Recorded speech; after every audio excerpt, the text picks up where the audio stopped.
الحمد لله رب العالمين الصلاة والسلام على سيد الأنبياء والمرسلين وعلى آله الطيبين الطاهرين وعلى أزواجه الطاهرات أمهات المؤمنين وعلى سائر الصحابة والتابعين أجمعين. أما بعد، أعوذ بالله من الشيطان الرجيم. بسم الله الرحمن الرحيم. رضي الله عنهم ورضوا عنه. صدق الله مولانا العظيم. مولاي صل وسلم دائما ابدا على حبيبك خير الخلق كلهم محمد سيد الكونين والثقلين والفريقين من عرب ومن عجم.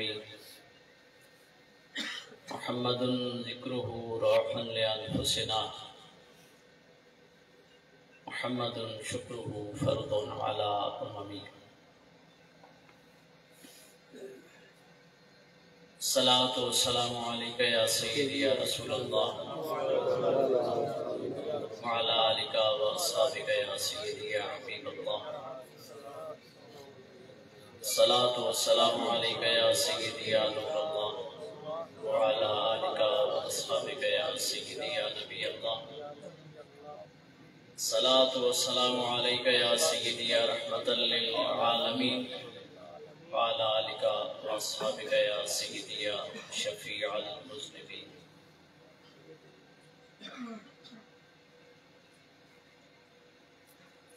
گرامی قدر حاضرین محفل،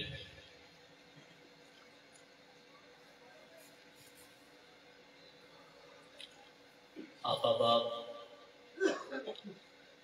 اس بات سے آگاہ ہیں کہ ہماری اس وقت کی نشست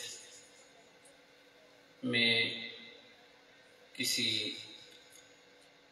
دینی مسئلے پہ آپ حضرات سے گفتگو ہوتی ہے. آپ کو کچھ سمجھانے کی کوشش کرتا ہوں. جو کچھ اللہ رب العزت نے ان اولیاء کے فیضان سے مجھ گناہگار کو اپنے دین کی سمجھ نصیب فرمائی ہے، اس کے مطابق کوشش کرتا ہوں کہ میں وہ باتیں آپ حضرات کے بھی گوش گزار کروں، تاکہ آپ اور آپ کے وسیلے سے آپ کے جاننے والوں تک دین حق کی وہ بات پہنچ سکے، اور اگر وہ ہماری رہنمائی کا وسیلہ بن سکے تو یقیناً کسی ایک شخص کی بھی رہنمائی کا ہم وسیلہ بن جائیں تو وہ ہمارے لیے وسیلہ نجات بن سکتا ہے.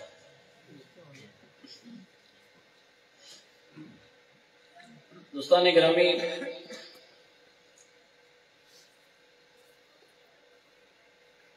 پہلی بات تو یہ ہے کہ آپ نے کچھ، مجھے نہیں پتا کہ اب آپ کی طبیعت پہ کیسے گزرا ہے، لیکن میرا ایک اپنا ذوق بھی تھا. میں چاہتا تھا کہ میرے پاس قرآن حضرات اتنی تعداد میں ہو جائیں کہ میں انہیں بٹھاؤں، وہ قرآن کی تلاوت کریں اور ہم بیٹھ کر قرآن کی تلاوت سنیں اور رسول کریم علیہ الصلوۃ والتسلیم کی یہ سنت جو ہے وہ ہم پوری کر سکیں. ہم کہتے تو ہیں کہ قرآن اللہ کا کلام ہے، لیکن اللہ رب العزت سے محبت رکھنے کا دعویٰ کرنے کے باوجود ہم قرآن کی سماعت کرنے یا قرآن کی تلاوت کرنے سے دور رہتے ہیں. اور ہم یہ بھی کہتے ہیں کہ سارا قرآن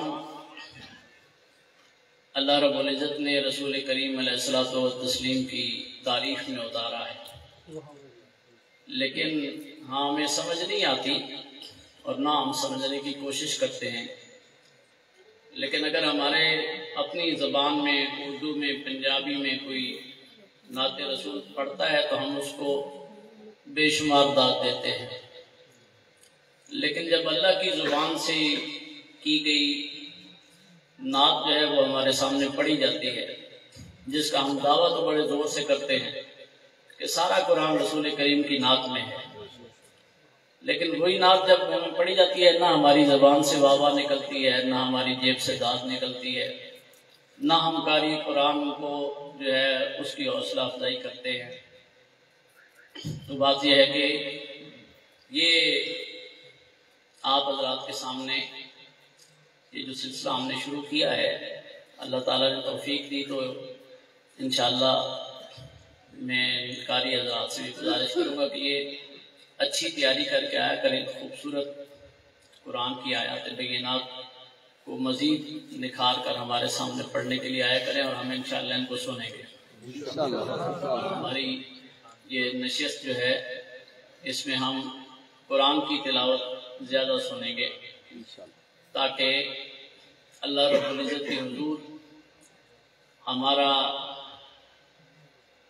یہ ایک دلیل ٹھہر جائے کہ رب کریم ہمیں تیرے کلام کی سمجھ آتی تھی یا نہیں آتی تھی، لیکن تیرے محبوب کی سنت کو زندہ رکھتے ہوئے تیرے کریم محبوب جو ہیں وہ اپنے خوش الحان صحابی کو بٹھا کر ان کو کہا کرتے تھے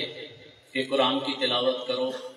وہ قرآن پڑھا کرتے تھے، محبوب کریم علیہ الصلوۃ والتسلیم اس قرآن کو سنا کرتے تھے، اور ہم اس سنت کو زندہ کرنے کے لیے اس سنت کو اپنے ذہن میں رکھتے ہوئے تیرے کلام کی تلاوت سنا کرتے تھے۔ ہو سکتا ہے ہماری یہ نشست اسی نیت سے بیٹھنے کی وجہ سے ہماری مغفرت کا وسیلہ بن سکے۔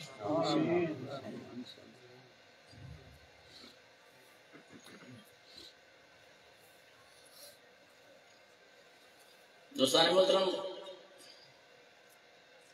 دور حاضر میں ہمیں بہت سی پریشانیاں لاحق ہیں، بہت سے مسائل لاحق ہیں، بہت سے ایسے معاملات ہیں جن پہ گفتگو کرنا ضروری ہے۔ آپ لوگوں تک حق بات پہنچانی ضروری ہے۔ بعض اوقات ایسا ہوتا ہے کہ ایک موضوع پہ لگاتار گفتگو ہو جاتی ہے اور لوگ یہ سمجھتے ہیں کہ ہر جگہ پہ ایک ہی موضوع پہ گفتگو ہو رہی ہے، لیکن حقیقت یہ ہے کہ جس بات کی ضرورت زیادہ محسوس کی جائے اس کا بار بار تذکرہ اور ہر جگہ تذکرہ کرنا ضروری ہو جاتا ہے۔ دور حاضر میں آپ دیکھتے ہیں کہ جہاں گمراہی دین سے دوری کے لیے بے دین لوگ، دین بیزار لوگ اپنے اپنے طور پہ کوشش کر رہے ہیں، وہی ہم لوگ جو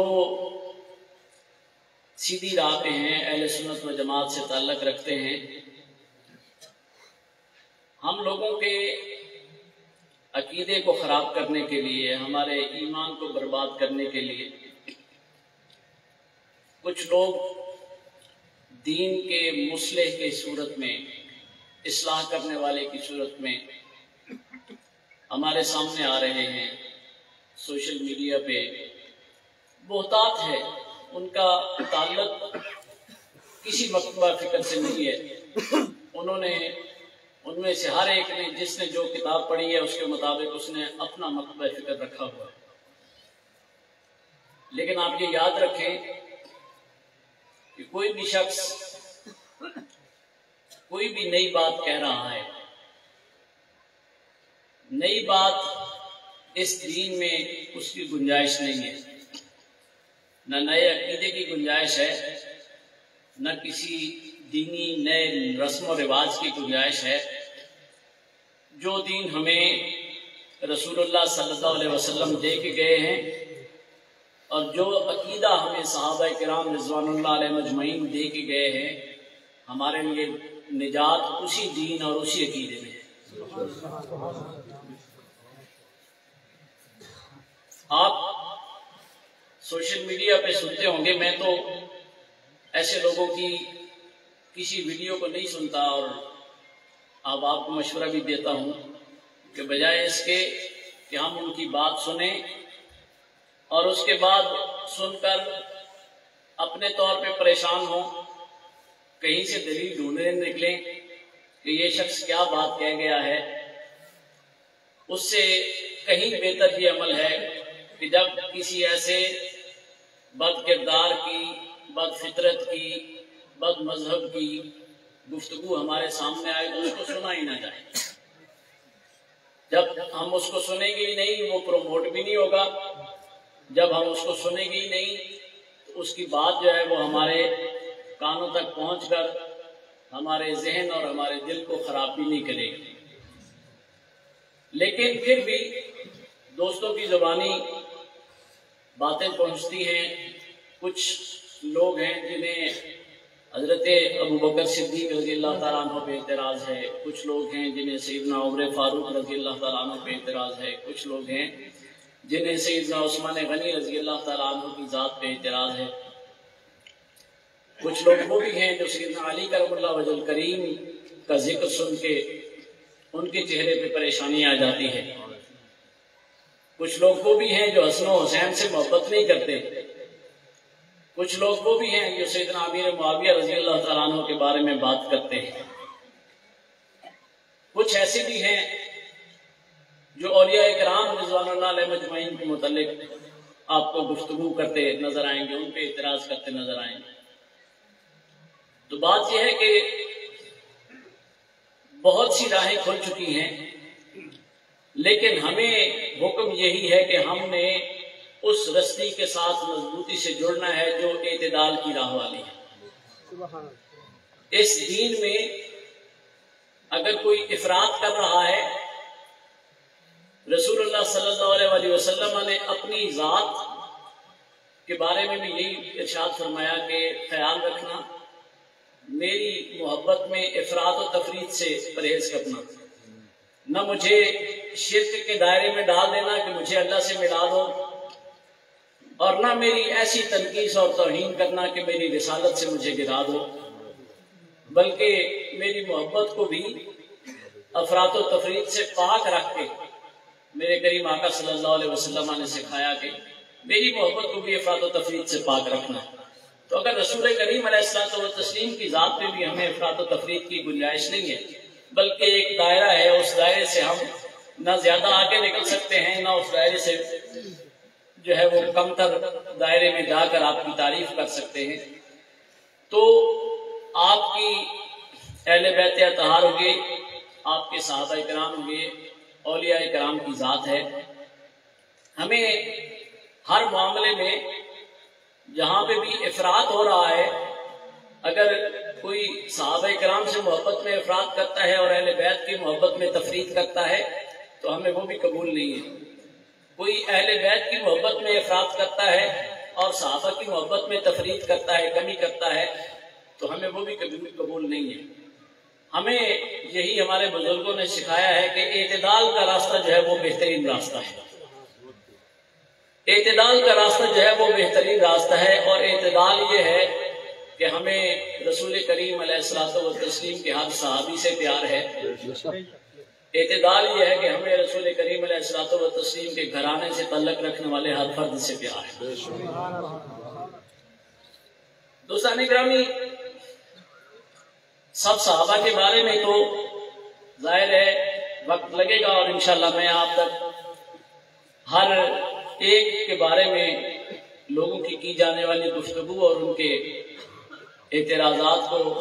کے جوابات کو آپ کے سامنے وقتاً فوقتاً پہنچاتا رہوں گا۔ لیکن جو معاملہ سب سے زیادہ جو ہے وہ ہمارے لیے تکلیف کا باعث بنتا ہے وہ ہے حضور نبی رحمت صلی اللہ علیہ وسلم کے صحابی آپ سے وفا کرنے والے، آپ پہ جان نثار کرنے والے،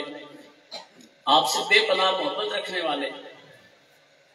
سیدنا امیر معاویہ رضی اللہ تعالیٰ عنہ کے بارے میں لوگوں کے اعتراضات، ان کے بارے میں گفتگو کرنا، ان پہ اعتراض کرنا، ان کا نام سن کے بکھر جانا، ایسے لگتا ہے کہ جیسے کسی نے کوئی غلط بات کہہ دی ہے۔ ایسے لگتا ہے کہ سیدنا امیر معاویہ رضی اللہ تعالیٰ عنہ کا نام لینا یہ اہل سنت کے شایان شان ہی نہیں ہے۔ کچھ لوگ کہتے ہیں کہ جی ان کے بارے میں زبانوں کو خاموش رکھنے کا کہا گیا ہے۔ تو گزارش پہلی یہی کروں گا کہ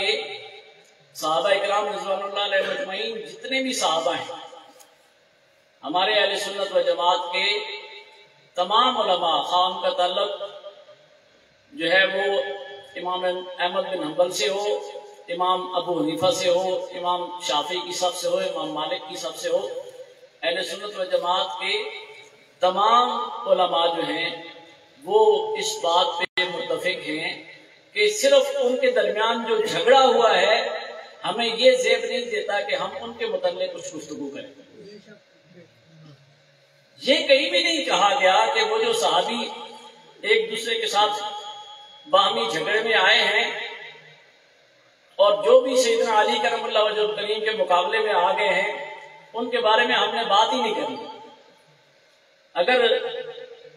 سیدنا علی کرم اللہ وجہ الکریم کے مقابلے میں سیدنا امیر معاویہ رضی اللہ تعالیٰ عنہ آتے ہیں اور ہماری زبان جو ہے وہ آپ کہتے ہیں کہ ہم نے ان کے بارے میں کوئی گفتگو ہی نہیں کرنی، امیر معاویہ رضی اللہ تعالیٰ عنہ کا نام ہی نہیں لینا، ان کی کوئی تعریف نہیں کرنی، تو بات یہ ہے کہ سیدنا علی کرم اللہ وجہ الکریم کے مقابلے میں ام المومنین سیدہ عائشہ صدیقہ رضی اللہ تعالیٰ عنہ بھی آئی، سیدنا علی کرم اللہ وجہ الکریم کے مقابلے میں حضرت طلحہ و زبیر بھی آئے جو عشرہ مبشرہ میں شامل ہیں، جن کو زندگی میں رسول اللہ صلی اللہ علیہ وسلم جنت کی بشارت دے دی گئی۔ ویسے تو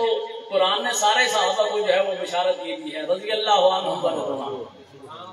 اللہ سب صحابہ سے راضی ہے اور جنت اسی کو ملنی ہے جس پہ اللہ راضی ہے۔ جنت میں نہ میں ٹکٹ دے سکتا ہوں نہ کوئی اور ٹکٹ دے سکتا ہے،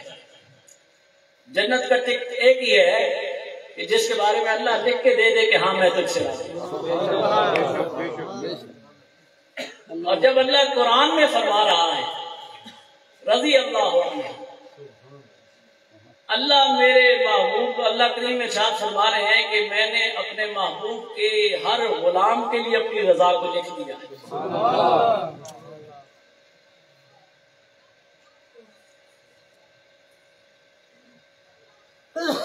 تو جب اللہ کریم سب سے راضی ہے تو ہمیں کسی صحابی کے بارے میں، یہ میں آپ لوگوں کو اس لیے بتا رہا ہوں کہ جب ان لوگوں کی بات سنی جائے گا تو وہ بات اس ترتیب سے کرتے ہیں کہ انسان کا ذہن خراب ہو جاتا ہے اور وہ کہتا ہے کہ یار واقعی اگر ایسی بات ہے تو پھر نہیں، سیدنا علی کرم اللہ وجہ کریم کے مقابلے میں نہیں، میں یہ بات جو ہے وہ اس ہستی کو نہیں مان سکتا۔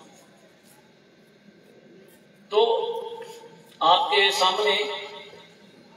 سیدنا امیر معاویہ رضی اللہ تعالیٰ عنہ کے آج کی اس گفتگو کو لے کے اس لیے آیا ہوں کہ ہمارے نوجوانوں کے،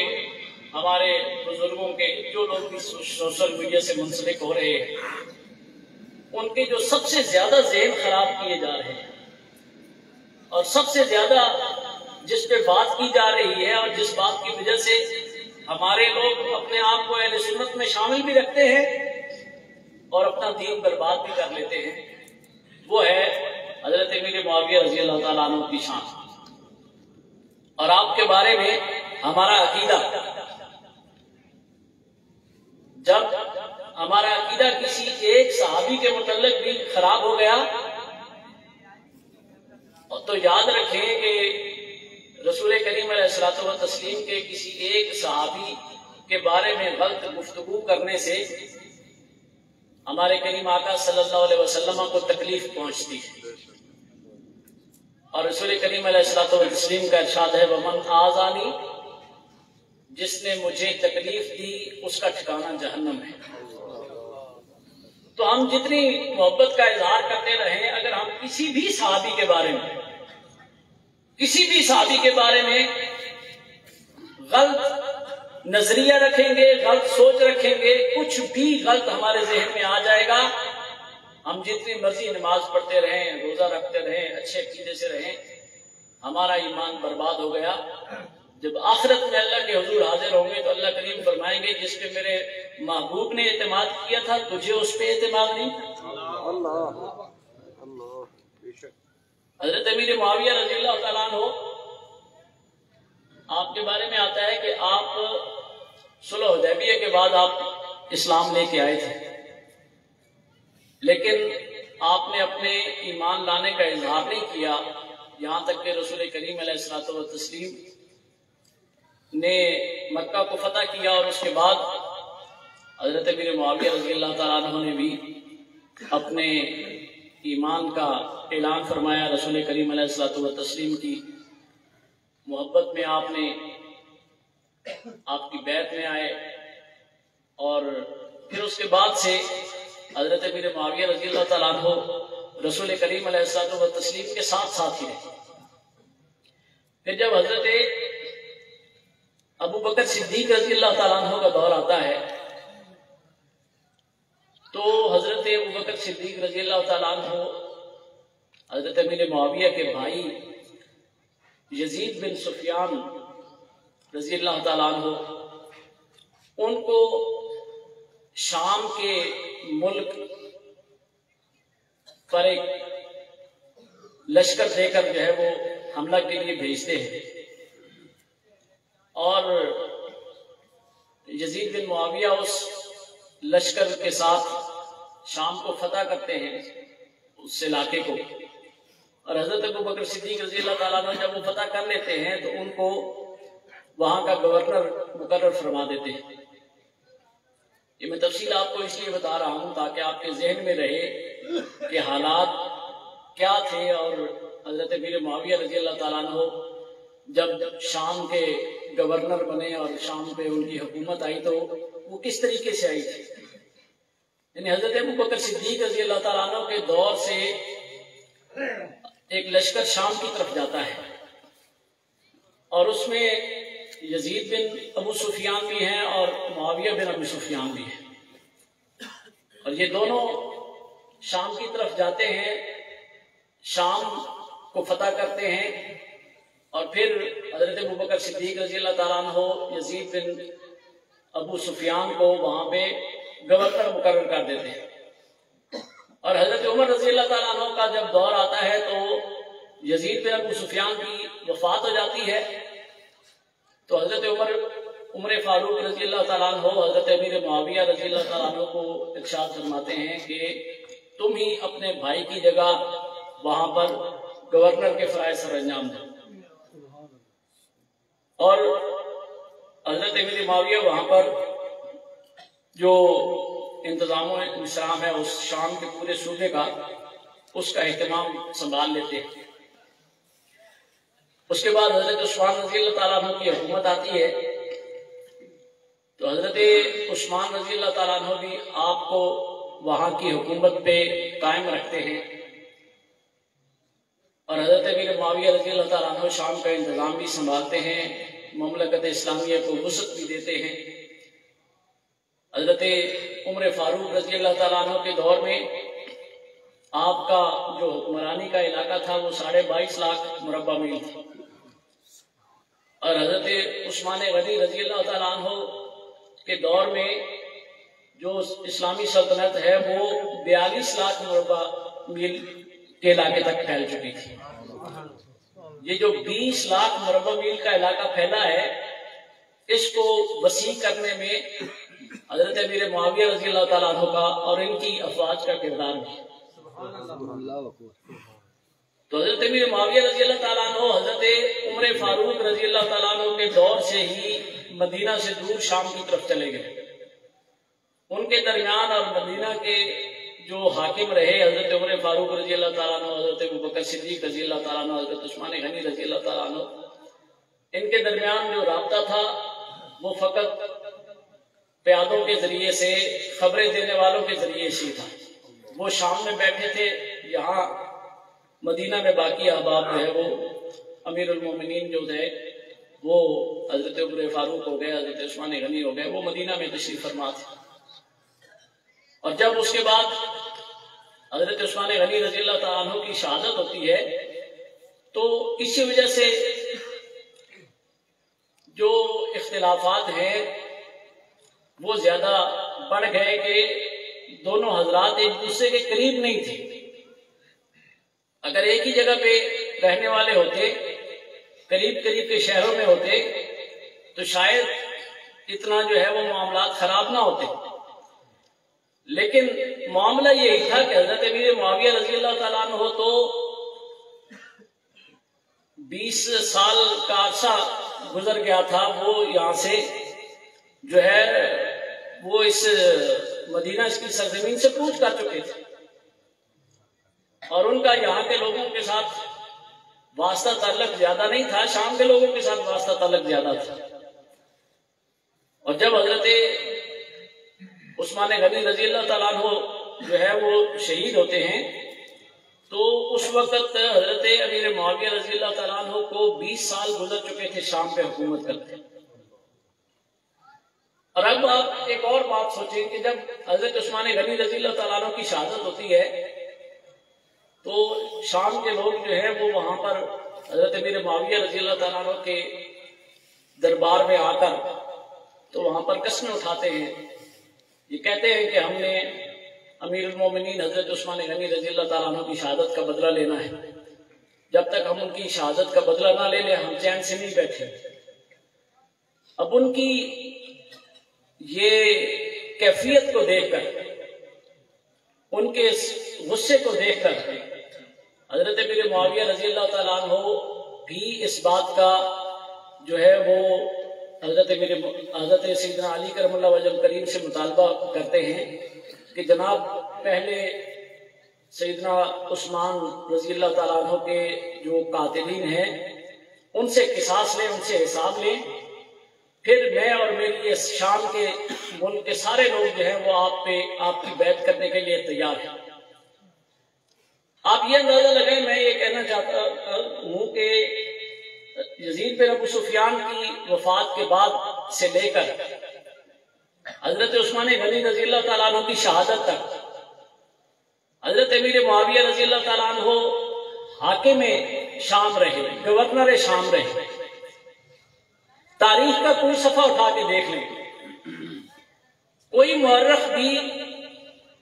آپ کو ان جو ادوار گزرے ہیں، حضرت عمر فاروق رضی اللہ تعالیٰ عنہ کا دور گزرا ہے، حضرت عثمان غنی رضی اللہ تعالیٰ عنہ کا دور گزرا ہے، ان سارے ادوار میں تاریخ کی کوئی کتاب، کوئی مورخ، خواہ وہ دشمن ہے خواہ وہ دوست ہے،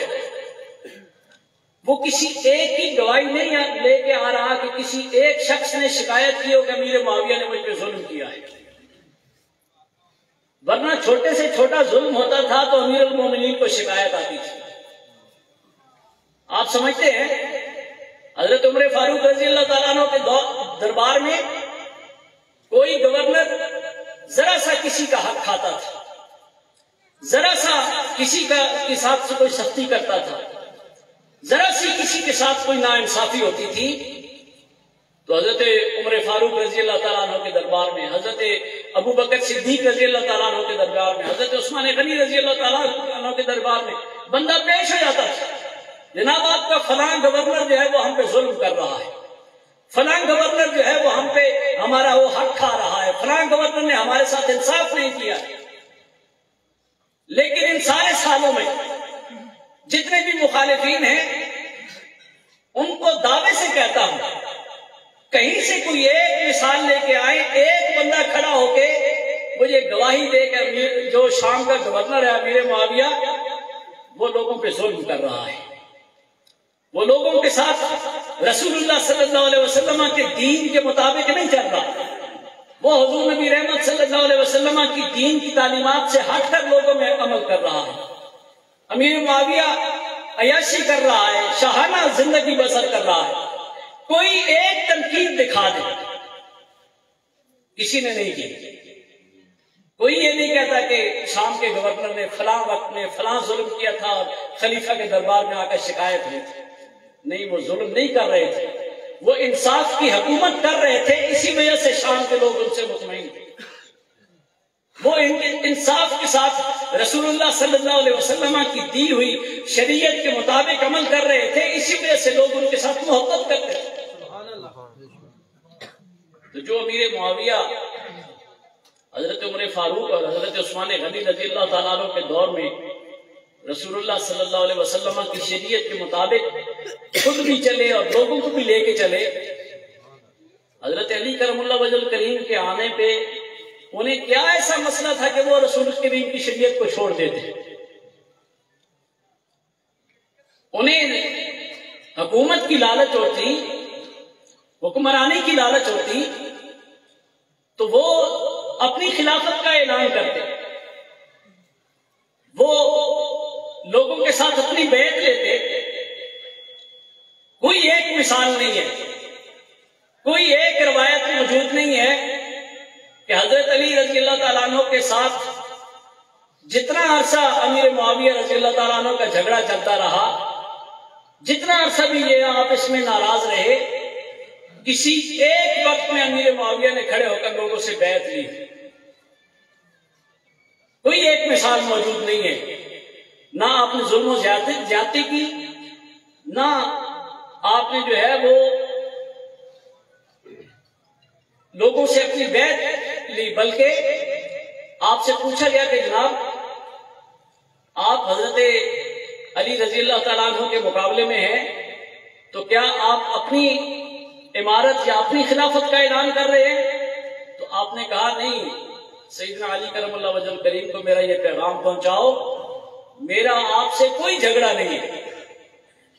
میرا آپ سے کوئی جھگڑا نہیں ہے۔ امیر معاویہ کا صرف یہ مطالبہ ہے کہ عثمان غنی رضی اللہ تعالیٰ عنہ کے قاتلوں سے قصاص لیے جائے۔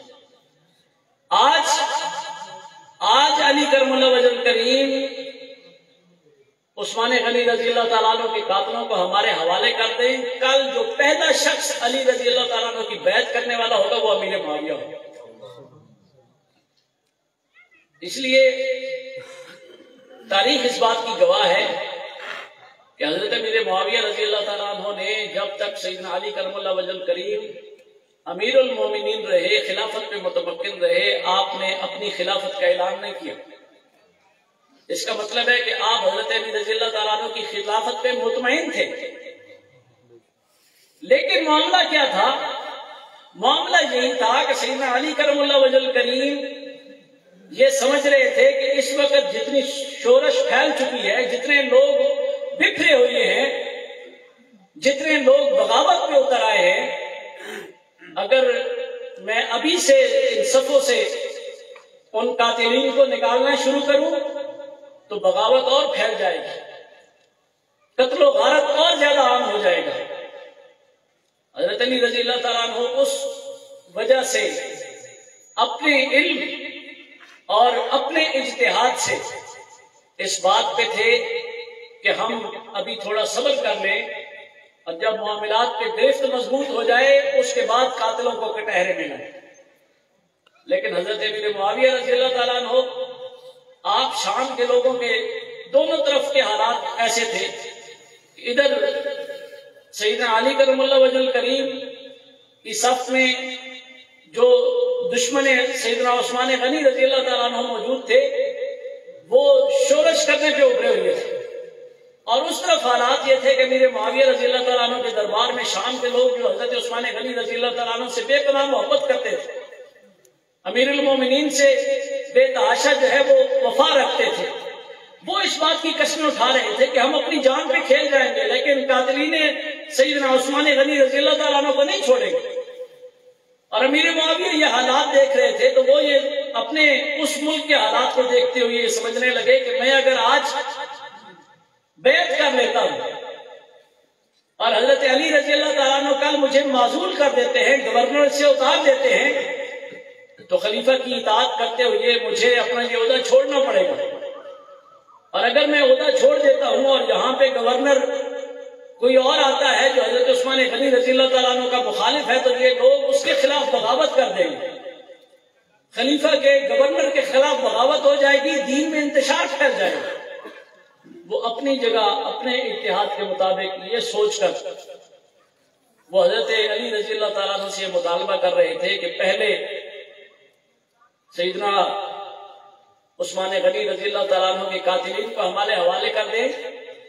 اس کے بعد میں اور شام کے یہ سارے لوگ آپ کی اطاعت کے لیے، آپ کی بیعت کے لیے تیار ہیں۔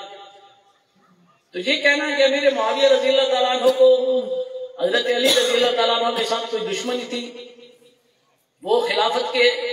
جو ہے وہ چاہتے تھے، امارت چاہتے تھے، اپنی حکمرانی چاہتے تھے، تو یہ سارے اعتراضات ایسے ہیں کہ جن کا حقیقت سے کوئی تعلق نہیں۔ اسی لیے ہمارے علماء اہل سنت کا میں نے آپ کے سامنے بیان کیا کہ ہمارے علماء اہل سنت جو انہوں نے کتابوں میں لکھا ہمارا عقیدہ کہ اہل سنت کا عقیدہ کیا ہونا چاہیے، تو شرح مواقف میں قاضی شریف جرجانی آپ لکھتے ہیں کہ تمام صحابہ کی تعظیم اور ان کے بارے میں طعن و تشریح سے باز رہنا یہ واجب ہے۔ واجب کا مطلب یہ ہے کہ یہ رسول اللہ صلی اللہ علیہ وسلم کا حکم ہے، اور جو شخص اس حکم سے انحراف کرے گا وہ گناہگار ٹھہرے گا۔ ہم اپنی محبت کا اظہار کرتے ہیں کہ جی ہم سیدنا علی کرم اللہ وجہ کریم سے محبت کرتے ہیں، جو آپ کے مقابلے میں آیا ہے ہم نہیں برداشت کر سکتے،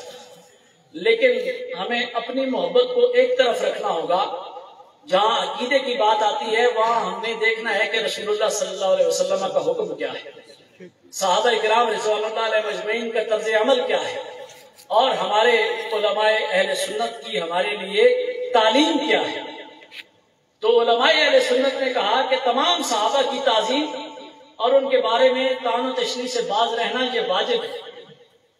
شرح عقائد نسوی ہماری ایک عقیدے کی کتاب ہے جس کو ہماری مدارس میں پڑھایا جاتا ہے،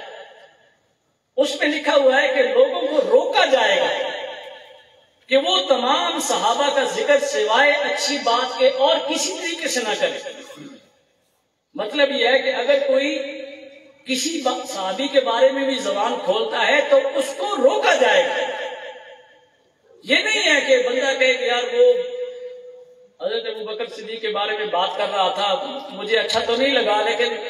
میں نے اس کی بات کو سن لی، آئندہ اس کی محفل میں نہیں جاؤں گا۔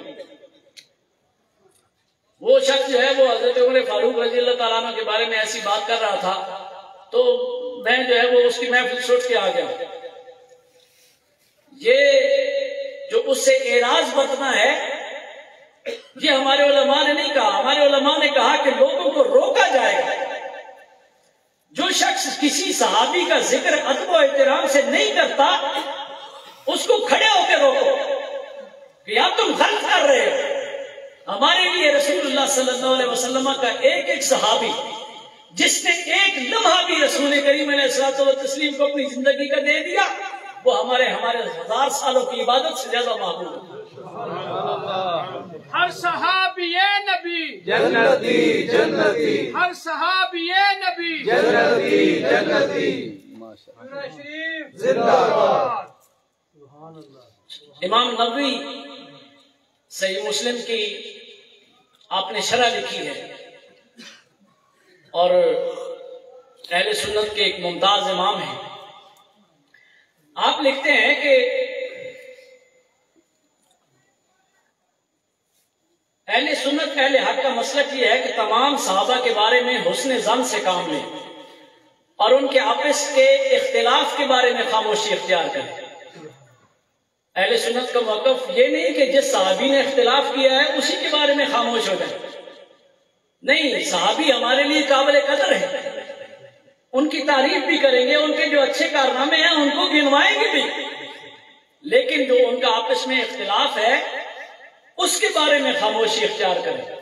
اور ان کے جھگڑوں کے بارے میں بات کرتے ہوئے اچھی تعویل کریں۔ امام نووی کیا فرماتے ہیں کہ جب ہم صحابہ کے بارے میں بات کریں تو اچھی بات کریں اور ان کے جو جھگڑے باندھی ہوئے ہیں ان کی لوگوں کے سامنے اچھی تعویل کر کے بات کریں، یعنی کوئی ایسی بات نہ کریں جس سے لوگوں کے ذہن میں صحابہ کی توہین کا پہلو آئے، لوگوں کے ذہن جو ہیں وہ صحابہ سے کے بارے میں ناراضگی کا اظہار کریں، کوئی ایسی بات ہمارے منہ سے نہ نکلے۔ آج کل جو مبلغین بیٹھے ہوئے ہیں جو لوگوں کو جو ہے وہ ان کے ایمان برباد کر رہے ہیں، وہ کیا کر رہے ہیں؟ وہ تو صحابہ کی نفرت لوگوں کے ذہنوں میں بھر رہے ہیں، جبکہ ہمارے امام فرماتے ہیں کہ نہیں، صحابہ کی جو آپس میں جھگڑے ہوئے ہیں ان کی اچھی تعویل کریں، لوگوں کو بتائیں کہ یار نہیں، یہ وجہ بھی ہو سکتی ہے، اس میں یہ معاملہ بھی ہو سکتا ہے، اس میں اچھائی کا یہ پہلو بھی نکل سکتا ہے، تاکہ کسی صحابی کے بارے میں کسی انسان کے ذہن میں بدگمانی نہ آئے، اس لیے کہ صحابی کا بڑا رتبہ ہے، صحابی کا بڑا رتبہ ہے۔ حضرت مجدد الفسانی رضی اللہ تعالیٰ عنہ فرماتے ہیں کہ جب صحابی کوئی بھی آ کر رسول کریم علیہ الصلوۃ والتسلیم کے ہاتھ میں ہاتھ دیتا تھا تو رسول اللہ صلی اللہ علیہ وسلم اس ایک جہت میں، اس ایک نشست میں صحابی کو ولایت کے تمام مراتب جو ہیں وہ طے کرا دیا کرتے ہیں، یعنی وہ ایک نشست جو رسول کریم علیہ الصلوۃ والتسلیم کی بارگاہ میں آ کر شخص بیٹھا کرتا تھا، وہ جو صوفیاء اپنے 40 سال گزار دیتے ہیں، حضرت بایزید بستانی فرماتے ہیں میں اپنی اصلاح کے لیے 10 سال میں نے جو ہے وہ گھاس پھوس کھا کے گزارا کیا، 10 سال میں نے چاول کھائے، چاول کھانے کے بعد پیاس لگتی تھی، میں نے پانی نہیں پیا، 10 سال میں صرف پانی پیتا رہا، میں نے کوئی خوراک نہیں کھائی، اور 10 سال میں نے بالکل روزے رکھے، نہ پانی پیا نہ خوراک کھائی، کس لیے؟ اپنی تصفیہ کے لیے، اپنی اصلاح کے لیے۔ اور حضرت امام ربانی فرماتے ہیں جب صحابی نبی جو ہے وہ نبی کریم علیہ الصلوۃ والتسلیم کے ہاتھ میں ہاتھ دیتا تھا، اس ایک نشست اور ایک لمحے میں رسول کریم علیہ الصلوۃ والتسلیم ان کی وہ ساری صفائی باطن کی فرما دیا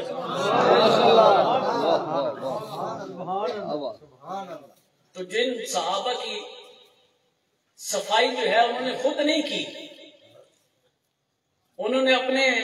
اندر کو خود صاف نہیں کیا، جن کو صاف رسول کریم علیہ الصلوۃ والتسلیم نے کیا، وَيُزَكِّيهِمْ وَيُعَلِّمُهُمُ الْكِتَابَ وَالْحِكْمَةَ وَيُعَلِّمُهُمْ مَا لَمْ تَكُونُوا تَعْلَمُونَ وَيُعَلِّمُكُمْ مَا لَمْ تَكُونُوا تَعْلَمُونَ۔ اللہ کا قرآن کہہ رہا ہے کہ رسول کریم علیہ الصلوۃ والتسلیم تمہارے تزکیہ کے لیے آئے ہیں، اور ہمارا تزکیہ تو آپ کی تعلیمات کے ذریعے سے ہوتا ہے، لیکن جو صحابہ آپ کی صفوں میں بیٹھتے رسول کریم اپنی گفتگو سے ان کا تزکیہ فرماتے تھے، اپنی نظروں سے ان کا تزکیہ فرماتے تھے، اپنی توجہ سے ان کا تزکیہ فرماتے تھے۔ جن صحابہ کا تصفیہ و تزکیہ رسول کریم علیہ الصلوۃ والتسلیم نے کیا ہو، غلام یہ سوچے کہ اس صحابی میں کوئی کمی ہو سکتی ہے، پھر ہم وہ کمی کس میں ڈھونڈ رہے ہیں؟ پھر ہم وہ کمی صحابی کی زندگی میں نہیں ڈھونڈ رہے، رسول کی تربیت میں ڈھونڈ رہے ہیں، اور جس نے رسول کریم علیہ الصلوۃ والتسلیم میں نقص نکالا وہ جہنمی، اس کے نعرے جہنم میں جانے میں کوئی شک نہیں ہے۔ تو جو لوگ آپ کا ذہن خراب کرتے ہیں کسی بھی صحابی کے بارے میں، ہمارے ائمہ تو فرماتے ہیں کہ جب ان کے جھگڑے ہیں، جب ان کے بارے میں بات کرنی پڑ جائے تو اس کی اچھی تعویل کریں۔ تعویل کا مطلب ہے کہ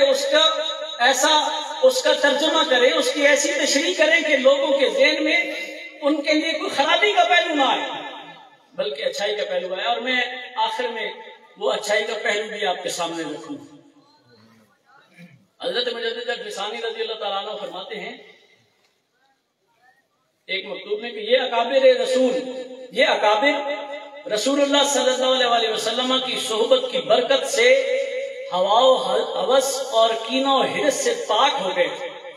ان حضرات کے اختلاف کو دوسروں کی مصالحت سے بہتر سمجھنا چاہیے۔ ہمارے مرشد کیا فرماتے ہیں؟ آپ فرماتے ہیں کہ یہ اکابر یعنی یہ صحابہ کرام رضوان اللہ علیہ مجمعین رسول کریم علیہ الصلوۃ والتسلیم کی صحبت کی برکت سے ہوا و ہوس اور کین و حرص سے پاک ہو گئے تھے، یعنی ہمیں کسی بھی صحابی حضرت ابوبکر صدیق رضی اللہ تعالیٰ عنہ کہا جاتا ہے کہ جی انہوں نے بی بی پاک کا حق مار لیا، نعوذ باللہ من ذالک۔ حضرت ابوبکر صدیق رضی اللہ تعالیٰ عنہ کے بارے میں یہ کیسے سوچا جا سکتا ہے کہ ان کے اندر ظلم کی کوئی کیفیت پیدا ہو سکتی ہے؟ جس ابوبکر نے اپنے بچپن سے لے کر رسول کریم علیہ الصلوۃ والتسلیم کے وصال تک آپ کے ساتھ زندگی کا ایک ایک حصہ، ایک ایک لمحہ گزارا، اس ابوبکر کے اندر ظلم کی کوئی کیفیت آ سکتی ہے؟ جس ابوبکر نے علم والے رسول صلی اللہ علیہ وسلم کی تربیت میں اپنی ساری زندگی گزاری اور ان سے تربیت حاصل کی ہو، اس ابوبکر کی زندگی میں علم کے سوا ظلم آ سکتا ہے؟ نہیں آ سکتا۔ لیکن لوگ جو ہے وہ بات کر جاتے ہیں، کبھی کسی صحابی کے بارے میں بات کر لی، کبھی کسی صحابی کے بارے میں بات کر لی، تو امام ربانی فرماتے ہیں کہ رسول اللہ صلی اللہ علیہ وسلم کی صحبت کی برکت سے یہ تمام صحابہ جو ہیں ان کے اندر حرص، دنیاوی حرص نہیں تھی۔ جیسے ہم حریص ہیں، ہم عہدے کی لالچ میں، پیسے کی لالچ میں ہوتے ہیں، حکمرانی کی لالچ میں ہوتے ہیں، اور ہزار لالچیں ہماری ہوتی ہیں، لیکن نہیں، آپ فرماتے ہیں کہ صحابہ کرام رضوان اللہ علیہم اجمعین کا جب رسول اللہ صلی اللہ علیہ وسلم تزکیہ فرما دیتے تھے، اب ہمیں یہ تصور بھی نہیں کرنا چاہیے کہ ان کے اندر کسی بھی معاملے کی کوئی لالچ ہے۔ اور یہ بات آپ نے کیوں کہی ہے کہ ہمارے ذہن میں یہ جو جب خناس آتے ہیں اور کہتے ہیں کہ امیر معاویہ رضی اللہ تعالیٰ عنہ نے حکمرانی کی لالچ میں علی کی مخالفت کی، تو اسے کہا کرو کہ نہیں، میرے نبی کا صحابی جو ہے وہ لالچی نہیں ہو سکتا، اسے حکومت کا لالچ نہیں ہو سکتا، وہ حرص و حوث سے پاک ہوتا ہے، وہ میرے تیرے جیسا نہیں ہے۔ اللہ کے قرآن نے کہہ دیا ہے میرے تیرے جیسا، تو کیا دنیا کے جتنے افتاب شہداء صلحاء آ جائیں وہ میرے نبی کے صحابی کو نہیں پہنچ سکتے۔ جب کائنات کے اتنے بڑے بزرگ جو ہیں وہ میرے صحابی کے قدموں کے ساتھ لگی خاک کو نہیں پہنچ سکتے، تو ہم کہاں یہ تصور کر لیں کہ ان کے اندر بھی ہمارے جیسی ہوا و حرص ہوگی؟ تو حضرت فرماتے ہیں کہ وہ حرص و حوث سے پاک ہیں۔ ان حضرات کے اختلاف کا آپ کا بڑا خوبصورت جملہ ہے، آپ فرماتے ہیں کہ صحابہ کے اختلاف کو دوسروں کی مصالحت سے بہتر سمجھنا چاہیے، یعنی دوسرے کوئی اچھا کام کرتے ہیں اور صحابہ کسی معاملے پہ اختلاف کرتے ہیں، دوسرے کسی کی اصلاح کی بات کرتے ہیں، صحابہ میں کہیں کوئی اختلاف کی بات آتی ہے تو وہ جو صحابی کا اختلاف ہے رسول کریم کی نسبت کی وجہ سے تمہارے اندر یہ جو ہے وہ یقین ہونا چاہیے کہ یہ جو اولیاء کرام ہیں انہوں نے مصلحت کے لیے، لوگوں کی اصلاح کے لیے جو قدم اٹھائے ہیں، ان کی اصلاح کے لیے اٹھائے گئے قدم سے صحابی کا اختلاف جو ہے وہ بہتر ہے، اس لیے کہ وہ میرے نبی کی صحبت میں۔ سبحان اللہ۔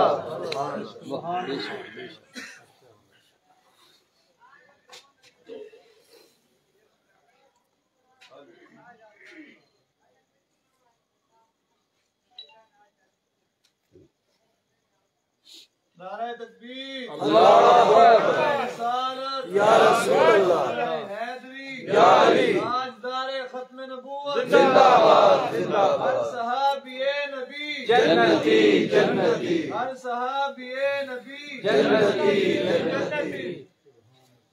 اب جو میں آپ کو سب سے بڑی بات بتانے لگا ہوں، جس معاملے میں سب سے زیادہ آگ لگائی جاتی ہے، اور وہ معاملہ یہی ہے کہ یہ کہا جاتا ہے کہ حضرت امیر معاویہ رضی اللہ تعالیٰ عنہ آپ نے حکم دے رکھا تھا کہ جو بھی خطبہ دے وہ خطبے میں حضرت علی رضی اللہ تعالیٰ عنہ کو نعوذ باللہ گالی دے۔ آپ نے یہ حکم دے رکھا تھا کہ کوئی شخص بھی حضرت علی رضی اللہ تعالیٰ عنہ کا ذکر جو ہے وہ گالی دیے بغیر نہ کرے۔ تو دوستان گرامی، یہ روایات تو سنا دی جاتی ہیں، لیکن حقیقت حال یہ ہے کہ کتب تاریخ میں جتنی بھی ایسی روایات ذکر کی گئی ہیں جن میں کہا گیا ہے کہ حضرت امیر معاویہ رضی اللہ تعالیٰ عنہ لوگوں کو غصے ہوتے تھے یا لوگوں کو بھاتے تھے کہ حضرت علی رضی اللہ تعالیٰ عنہ کے بارے میں برا بھلا کرو، کہو، انہیں گالیاں دو، علماء و محدثین نے لکھا ہے کہ ان میں سے کوئی ایک روایت بھی قابل قبول نہیں ہے کہ میری اور آپ کی بات اور ہے، ہم تک جو قرآن پہنچ رہا ہے، ہم تک جو حدیث پہنچ رہی ہے، ہم تک جو روایت پہنچ رہی ہے، ہم اس میں محدثین کے علم اور ان کی تحقیق پہ بھروسہ کرتے ہیں، اور جس روایت کو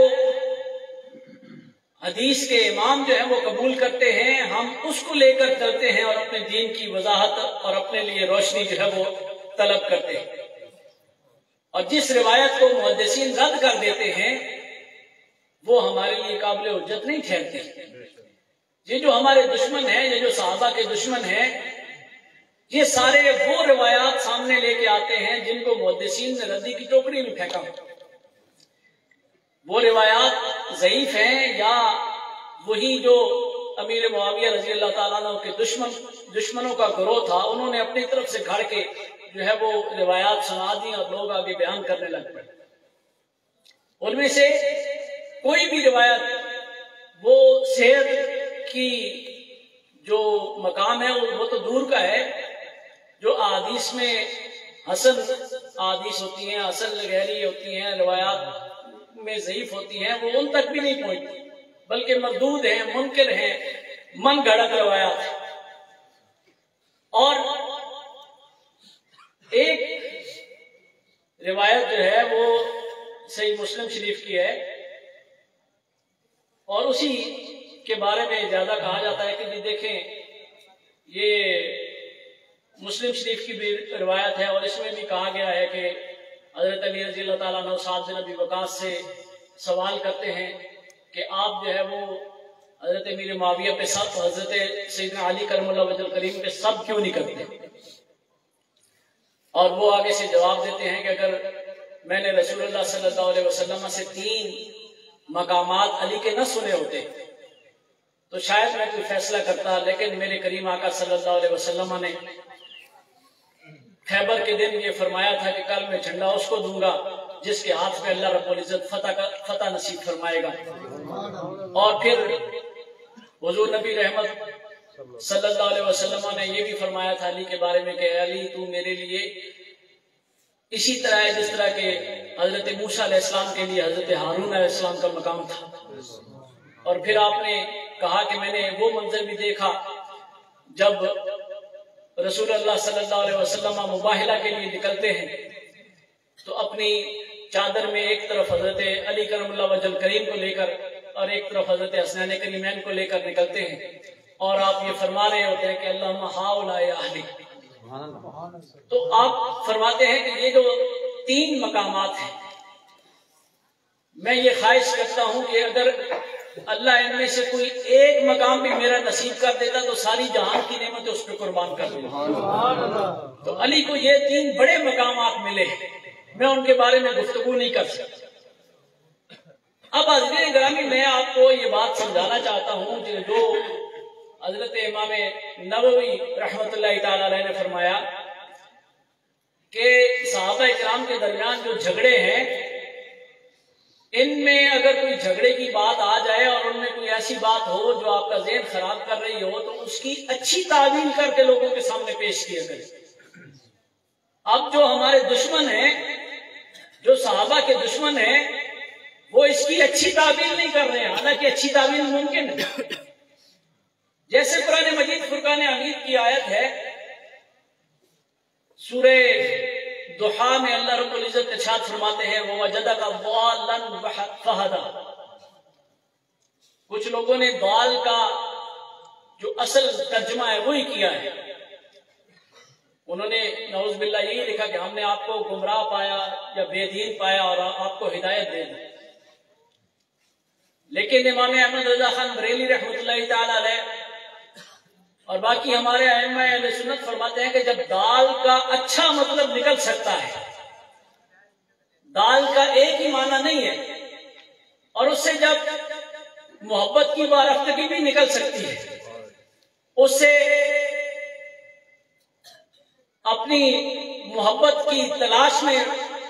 جو ہے وہ گم رفتہ جو ہے وہ بھی معنی نکل سکتا ہے کہ رسول کریم علیہ الصلوۃ والتسلیم اللہ کی تلاش میں تھے، اللہ تعالیٰ کی محبت میں غرق تھے. کوئی بھی ایسا معنی نکل سکتا ہے دال کا، تو پھر اس دال کا مطلب گمراہ کرنا یہ اچھی بات نہیں ہوگی. یہ رسول اللہ صلی اللہ علیہ وسلم کے ادب کے مطابق نہیں ہے. ادب کا تقاضا یہ ہے کہ جب ایک لفظ کے اچھے معنی نکل سکتے ہیں تو ان اچھے معنی میں سے ایک معنی جو ہے وہ ترجمہ کے طور پر لوگوں کے سامنے پیش کرو. اسی طریقے سے یہاں روایات جتنی بھی آئی ہیں جن میں یہ بات ہے کہ امیر معاویہ رضی اللہ تعالیٰ عنہ نے کسی صحابی کو کہا کہ تم سب علی کیوں نہیں کرتے، وہاں پہ سب کا لفظ. عربی زبان کو دیکھیں تو اس میں ایک لفظ ہے شتم. شتم کا لفظ جو ہے اس کا معنی ہے گالی دینا. جب کوئی کہے کہ شتم فلان کہ فلان بندے نے گالی دی تو اس کا یہی مطلب لیا جائے گا کہ اس نے گالی دی. لیکن سب کا جو لفظ ہے یا لعن کا لفظ جو ہے اس سے صرف گالی دینا یا صرف لعنت کرنا مراد نہیں ہے، بلکہ عربی لغت کو دیکھیں تو اس سے مراد تنقیص کرنا بھی ہے، اس سے مراد تنقید کرنا بھی ہے، اس سے مراد برا بھلا کہنا بھی ہے، اور سب کا معنی گالی دینا بھی ہے. جب اس سے 3-4 معنی نکل سکتے ہیں تو عربی راوی جب سب کا لفظ استعمال کر رہا ہے، شتم کا لفظ استعمال نہیں کر رہا، تو اس کا مطلب یہ ہے کہ حضرت علی رضی اللہ تعالیٰ عنہ سعد بن وقاص سے پوچھ رہے ہیں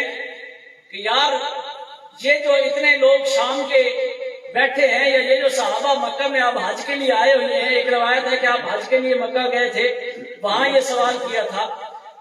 تو یہ جو سارے لوگ ہیں یہ کہہ رہے ہیں کہ علی رضی اللہ تعالیٰ عنہ نے لوگوں کو حضرت عثمان کے قاتلین کو اپنی صفوں میں رکھ کر اچھا نہیں کیا، ساتھ تم یہ بات کیوں نہیں کر رہے؟ یہ نہیں کہا کہ علی کو گالی کیوں نہیں دے رہے، یہ کہا کہ علی کے فیصلے پہ تنقید کیوں نہیں کر رہے. دیکھو ہم لوگ جو ہے وہ حق کے لیے کھڑے ہیں، امیر المومنین کے قتل کے قصاص کے لیے کھڑے ہیں، تم یہ آواز کیوں نہیں بلند کر رہے؟ صرف اتنا سوال تھا. سب کا لفظ جو ہے اس کا مطلب گالی دینا نہیں ہے. اگر سب کا لفظ کا مطلب گالی دینا ہوتا تو صحیح مسلم میں ہی حضرت ابو ہریرہ رضی اللہ تعالیٰ عنہ روایت فرماتے ہیں رسول اللہ صلی اللہ علیہ وسلم نے ارشاد فرمایا فَأَيَّمَا مُؤْمِنٍ آذَيْتُهُ أَوْ صَبَبْتُهُ أَوْ جَلَدْتُهُ فَاجْعَلْ لَهُ كَفَّارَةً وَقُرْبَةً تُقَرِّبُهُ بِهَا إِلَيْكَ يَوْمَ الْقِيَامَةِ. صحیح مسلم کی حدیث پاک ہے. اللہ رب العزت رسول کریم علیہ الصلوۃ والتسلیم اللہ کی بارگاہ میں عرض کرتے ہیں. حضرت ابو ہریرہ رضی اللہ تعالیٰ عنہ راوی ہے، آپ فرماتے ہیں کہ میں نے رسول اللہ صلی اللہ علیہ وسلم کو سنا کہ آپ اللہ کی بارگاہ میں یہ عرض کر رہے تھے اے اللہ فَأَيَّمَا مُؤْمِنٍ، اے اللہ جو مومن بھی آذَيْتُهُ اس کو مجھ سے تکلیف پہنچی، اور سببتہ یا میری زبان سے اس کی تنقیص ہوئی اور اس کے دل میں تکلیف پہنچی،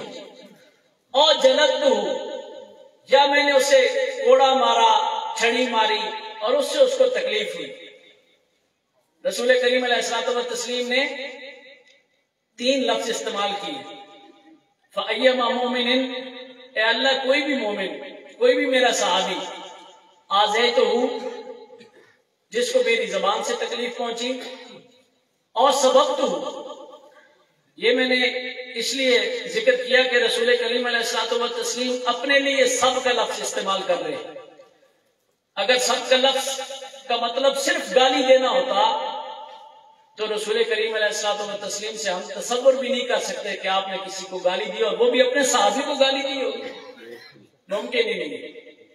لیکن رسول کریم علیہ الصلوۃ والتسلیم یہ صحیح حدیث ہے. سنا اس لیے رہا ہوں کہ جو شخص آپ کو کہے کہ امیر معاویہ نے سب علی کی ہے تو آپ اس کو کہہ سکو کہ رسول کریم علیہ الصلوۃ والتسلیم نے یہ سب کا لفظ اپنی ذات کے لیے بھی استعمال کیا ہے. اگر نبی سب کے لفظ کے استعمال کے ساتھ ہمارا یہ ایمان ہے کہ کسی کو گالی نہیں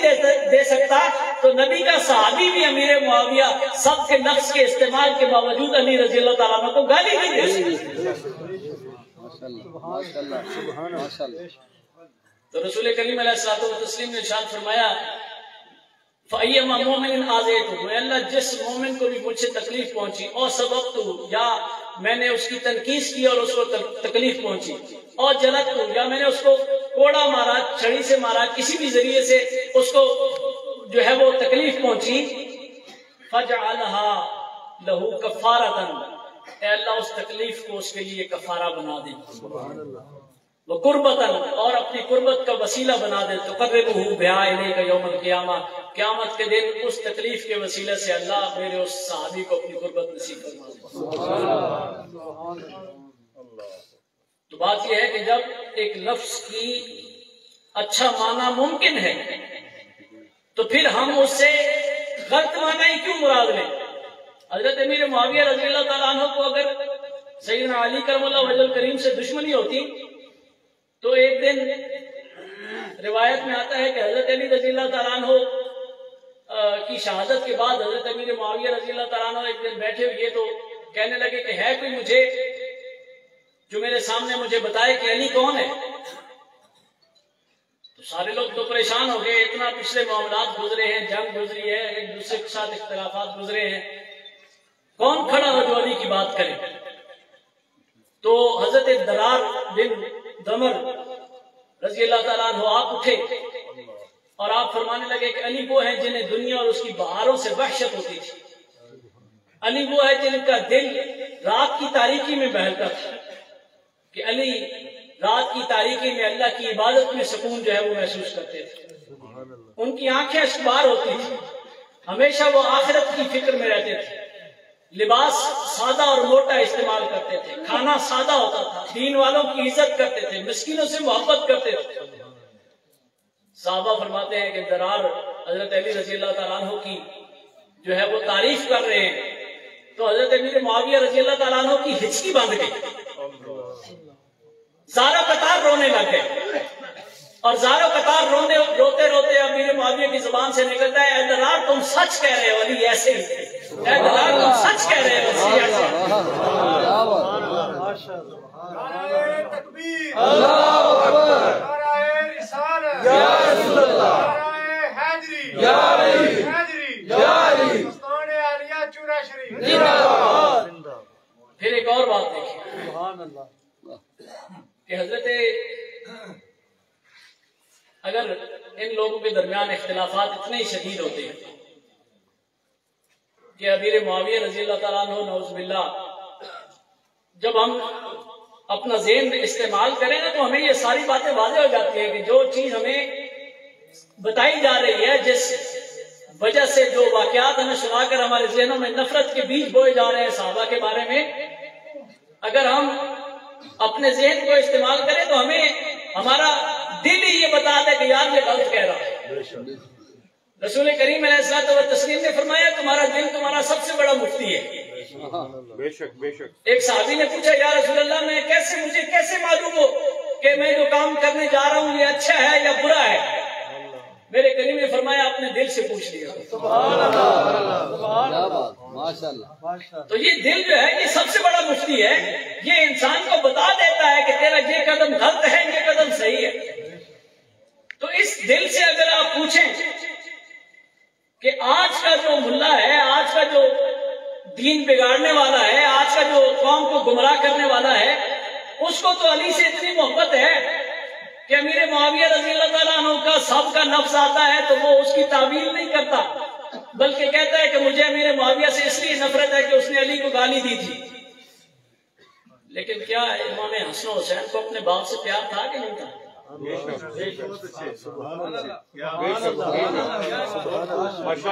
آج 1400 سال بعد پیار جو ہے وہ کسی کے دل میں جاگ رہا ہے.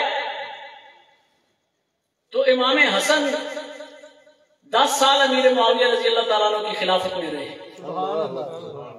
امام حسین 20 سال امیر معاویہ رضی اللہ تعالیٰ عنہ کی خلافت میں رہے. کوئی ایک دن کی کوئی ایک خطبہ امام حسن کا آگے دکھا دو.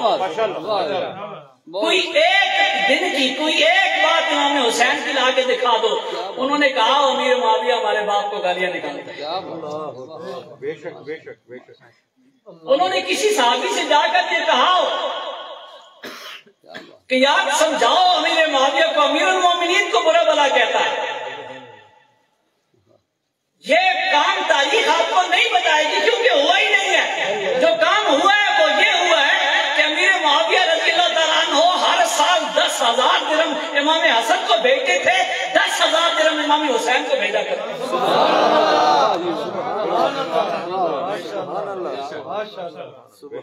اور وہ ان کو ٹھکراتے نہیں تھے. یہ کہہ کے منہ پہ نہیں مار دیتے تھے کہ لوٹا دو یہ 1000 درہم, یہ ہمارے پاؤں کی خاک ہے, وہ ہمارے باپ کو گالیاں دیں اور ہم ان سے درہم لیں. بے شک یہ واقعہ نہیں ہوا. اس کا مطلب ہے کہ جو شخص کہہ رہا ہے امیر معاویہ سے دشمنی تھی اہل بیت کی, وہ جھوٹ بک رہا ہے. اہل بیت اور اموی خاندان کے درمیان تو کوئی دشمنی نہیں تھی. جب امام حسن اور امیر معاویہ کی صلح ہو گئی تو سب کی صلح ہو گئی. جب امیر معاویہ رضی اللہ تعالیٰ عنہ, ایک اور بات نہیں, حضرت امام حسین رضی اللہ تعالیٰ عنہ کے نکاح میں حضرت امیر معاویہ رضی اللہ تعالیٰ عنہ کی بھانجی ہوئی. اور جن علی اکبر کے ہم شہادت کا معذب کرتے ہیں وہ ان کے بیٹے ہیں. اور علی اکبر کی پیدائش ہے 43 ہجری کی. حضرت علی رضی اللہ تعالیٰ عنہ کی شہادت ہے 40 یا 41 ہجری کی. تو یہ جو شادی ہے یہ ہوئی ہی آپ کی شہادت کے بعد ہے یا اس عرصے میں ہوئی ہے جب علی اور امیر معاویہ کی جنگ چل رہی تھی. جب سیدنا علی اور امیر معاویہ رضی اللہ تعالیٰ عنہ کی اختلاف چل رہے تھے, یا تو شادی اس عرصے میں ہوئی ہے اور یا شادی جو ہے وہ 41 ہجری کے بعد ہوئی ہے, کیونکہ 43 ہجری میں شہزادہ علی اکبر جو ہے وہ اس دنیا میں سانس لیتے ہیں. اگر اس خاندانوں کے درمیان اختلافات ہوتا تو امام حسین وہاں جا کے رشتہ کرتے. ماشاء اللہ ماشاء اللہ ماشاء اللہ کیا بات کیا بات. وہ خاندان آپس میں محبتیں بانٹتے ہیں. وہ رسول کریم علیہ الصلوۃ والتسلیم کے خاندان, نہ حضرت علی رضی اللہ تعالیٰ عنہ نے اپنی خلافت, اپنی شہرت, اپنی شان و شوکت کے لیے کوئی اختلاف کیا, نہ امیر معاویہ رضی اللہ تعالیٰ عنہ نے اپنی شان و شوکت, اپنی خلافت اور اپنی گورنری کے لیے کوئی اختلاف کیا. ہمارا یہ عقیدہ ہے, ہمارے علماء کا یہ عقیدہ ہے, ہمارے اسلاف کا عقیدہ ہے, ہمارے مشائخ کا یہ عقیدہ ہے کہ دونوں اپنے اپنے اتحاد میں تھے. دونوں نے اپنی جگہ اتحاد کیا, جو معاملہ بہتر سمجھا. اور پھر روایت جو ہے وہ بتاتی ہے کہ امیر معاویہ رضی اللہ تعالیٰ عنہ اپنی زبان سے کہہ رہے کہ مجھے امارت کی, خلافت کی کوئی خواہش نہیں ہے, نہ میں علی رضی اللہ تعالیٰ عنہ کے مقابلے میں بیعت لینے نکلا ہوں, نہ انہوں نے پورے اختلاف کے ساتھ میں بیعت نہیں کی. اگر انہوں نے خود علی رضی اللہ تعالیٰ عنہ کی بیعت نہیں کی تو انہوں نے لوگوں سے اپنی خلافت کی بیعت لی بھی نہیں.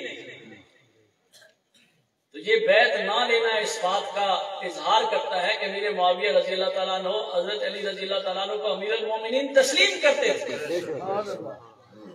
یہ اختلافات نہیں تھے, یہ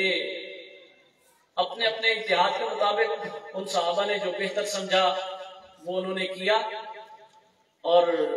اللہ رب العزت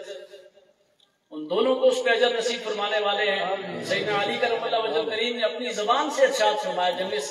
صفین سے واپسی پر لوگوں نے پوچھا کہ حضور ہمارے تو شہداء ہیں, یہ ان کی قبریں ہیں, یہ ان کے اجساد ہیں, تو جو لوگ امیر معاویہ کے ساتھ تھے اور وہ ہماری تلواروں کے نیچے آ گئے, حضرت علی رضی اللہ تعالیٰ عنہ فرمانے لگے یہ بھی اور وہ بھی دونوں جنتی ہیں. یہ میں نے تو نہیں کہا, یہ کسی عالم دین نے نہیں کہا, یہ حضرت علی رضی اللہ تعالیٰ عنہ کا اپنا فیصلہ ہے. آپ یہ جانتے تھے کہ انہوں نے بھی جو فیصلہ کیا اپنے اتحاد سے کیا، اپنے رائے سے کیا، وہ بھی آپ پہ ہیں۔ یہ ٹھیک ہے کہ ہمیں ایک دوسرے کو سمجھنے میں غلطی ہو گئی، دشمنوں نے جو ہے وہ آگ لگا دی، معاملات بگڑ گئے، لیکن ان لوگوں نے آپس میں صلح کر لی۔ جب وہ آپس میں صلح کر بیٹھے تو ہمیں یہی حکم ہے کہ ہم ہر صحابی کی عزت کریں اور اس کے بارے میں اچھا سوچیں۔ جس بات کا ہمیں علم نہیں ہے اور ہمیں کوئی بتاتا ہے کہ فلاں صحابی نے یہ عمل کیا، دیکھو یہ کیا ہو گیا، تو بجائے اس کے کہ ہم اپنی عقیدت اور اپنی محبت اس صحابی سے ختم کریں یا ان کے بارے میں کوئی بدگمانی کریں، بہتر عمل یہی ہے کہ اپنے اہل سنت کے عالم سے کوئی سوال کریں اور اس صحابی کے بارے میں اچھا سوچیں۔ ہمیشہ ہر صحابی کی عزت و تقریب اپنے ذہن میں رکھیں۔ آپ نبی رحمت صلی اللہ علیہ وسلم سے محبت کرنے والے اہل بیت اطہار ہوں، صحابہ کرام رضوان اللہ علیہ مجمعین ہوں، ان کے ساتھ محبت رکھیں گے،